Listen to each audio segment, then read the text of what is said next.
네, 안녕하세요. 김충일TV의 김충일입니다. 지난 시간에는 제가 이단 옹호 언론을 조심해야 되는 이유에 대해서 한번 소개를 해드렸었는데요. 오늘은 말씀드린 대로 최근까지 활발하게 활동하고 있는 이단 옹호 언론 한 곳을 소개하면서 그들의 실체를 알아보는 시간을 가져보겠습니다. 지난 시간에 저희가 천지일보랑 통합기독공보라는 곳을 소개해드렸었는데요. 이 중에 천지일보는 사실상 신천지에서 운영하는 이단 언론입니다.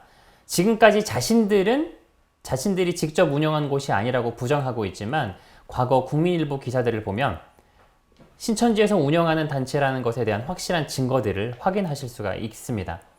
그래서 이런 곳은 이미 신천지 언론이라는 것이 알려져 있기 때문에 상대적으로 위험성이 좀 덜 할 수 있는데요. 이단들이 직접 운영하지도 않으면서 이단들을 옹호하고 있는 일반 교계 언론처럼 보이는 통합기독공보가 여러분들에게 훨씬 더 커다란 위험이 될 수 있을 것 같아서 그 단체를 여러분들에게 한번 소개해 드리도록 하겠습니다. 네, 지난 시간에 살펴본 것처럼 이렇게 교단 결의가 되어 있는 부분을 보면 통합과 합동에서는 로앤처치로 결의를 했고요. 합신에서는 법과 교회로 이렇게 되어 있는데 사실상 황규학이라는 사람이 운영하는 같은 곳입니다. 자꾸 이름을 바꿔가면서 활동하고 있기 때문에 규정되어 있는 이름과 현재 활동하는 이름이 다른 것인데요. 공교롭게도 이 이름이 현재 정통교단인 예장통합 측에서 운영하는 한국기독경보랑 굉장히 비슷한 이름입니다. 이게 우연인지 의도적인지는 제가 확실히 알 수 없지만 많은 사람들이 헷갈릴 수 있을 것 같아서 우려되는 것이 사실입니다. 네, 여러분들께서 직접 통합기독공보 홈페이지를 들어가 보시면요. 한눈에 이곳이 이단을 옹호하는 언론이구나 하고 눈에 들어오시지는 않을 것입니다. 얼핏 보면 오히려 정상적인 교계 언론처럼 보일 수도 있어요. 하지만 그간 황교안 씨가 써온 기사들을 보면 오히려 그렇지 않다는 것을 쉽게 알 수 있습니다. 그간 황교안 씨가 어떤 기사들을 써왔는지 한번 여러분들께 소개해 드리도록 하겠습니다. 이건 이제 법과 교회라는 이름으로 운영을 할 때 시절인데요. 예장통합이대위에서 류광수를 이단으로 볼 수 없어. 사이비 단체에서 예의주시로 격상했고 사실상 이단 해지가 됐다라는 식으로 이렇게 기사를 써놨죠. 자, 그리고 이제 맨 마지막 부분에 보면 이렇게 써놨습니다. 이대위가 이렇게 판단한 것은 막위로는 이단 정죄의 비본질적인 기준인데다가 교리적으로는 하자가 없다고 판단했기 때문인 것으로 판단된다. 이렇게 기록을 해놨죠. 이 기사만 보면 어떤 느낌이 드냐면 다락방 류광수는 이단이 해지됐구나 라는 식으로 느껴지게끔 기사가 써 있습니다.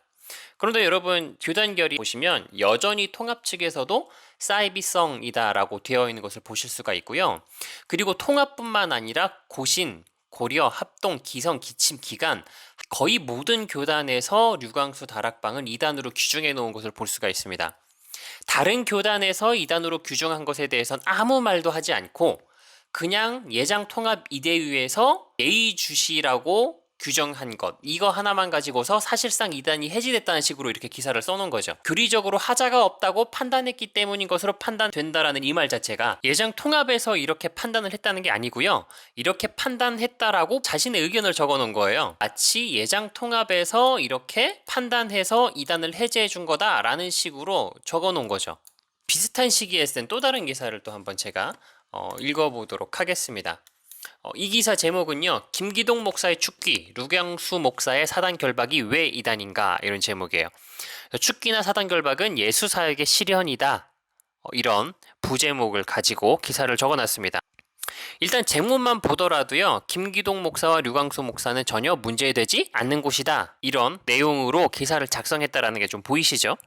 네, 하지만 김기동도 기침, 고신, 합동, 통합 거의 모든 교단에서 여전히 이단으로 규정되어 있는 곳이고요. 다락방도 여전히 이단인 곳입니다. 내용도 보면요. 중간쯤에 보시면 이제 한국교회는 김기동 목사와 류광수 목사를 이단에서 과감하게 사면을 해야 된다. 이렇게 이야기를 했죠.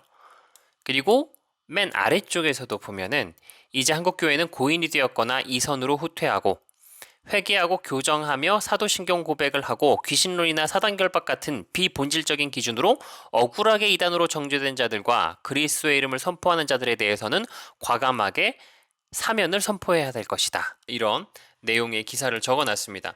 네, 이렇게 황교안 씨는요, 한국교회에서 이단으로 규정한 단체들을 옹호함으로써 성도들로 하여금 혼란을 주고 이단들에게는 면죄부를 주어서 더욱 빠져나오지 못하게 하는 이런 행동들을 해왔습니다.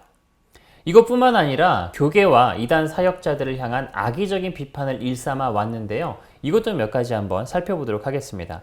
한 교계 언론사만 유독 CBS를 격려하는 대신 신천지 입장을 그대로 대변해 논란이 되고 있습니다.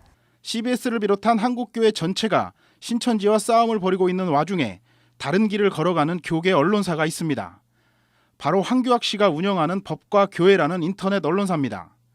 황교악 씨는 CBS의 신천지에 빠진 사람들이 방영되는 도중에 자신이 운영하는 법과 교회라는 사이트를 통해 CBS 취재윤리 정당한가 등의 제목으로 CBS를 공격하기에 바빴습니다. 황교악 씨와 법과 교회는 황 씨가 속했던 예장통합총회로부터 지난 2013년 총회에서 이단 옹호자와 이단 옹호 언론으로 규정됐다며 각별한 주의를 요구한다고 말했습니다. 이 영상 외에도 교계와 거의 모든 이단 사역자들을 비판하는 기사들을 지금까지 수도 없이 써왔음을 찾아볼 수 있습니다. 심지어 최성경 목사님께서는 법원에 쓴 진정서를 통해서 이런 말씀을 하신 적도 있습니다. 황교악이 쓴 글을 2009년 8월 6일부터 2013년까지만 모아도 무려 A4 용지로 1000여 페이지가 넘었는데 아마 2020년 현재까지 진정인에 대한 비판인의 글을 모으면 2000여 페이지가 좋게 넘을 것으로 사료됩니다. 네, 정말 엄청나게 많은 양의 기사들로 이단 사역자들을 비판해 왔음을 알 수가 있습니다. 그렇다면 우리에겐 이것이 굉장히 중요해집니다. 이 사람이 쓴 비판 기사들이 과연 사실인가? 그리고 황교악 씨는 이것이 사실이 아니라면 도대체 왜 이런 기사들을 상습적으로 써오고 있었는가에 대한 것입니다.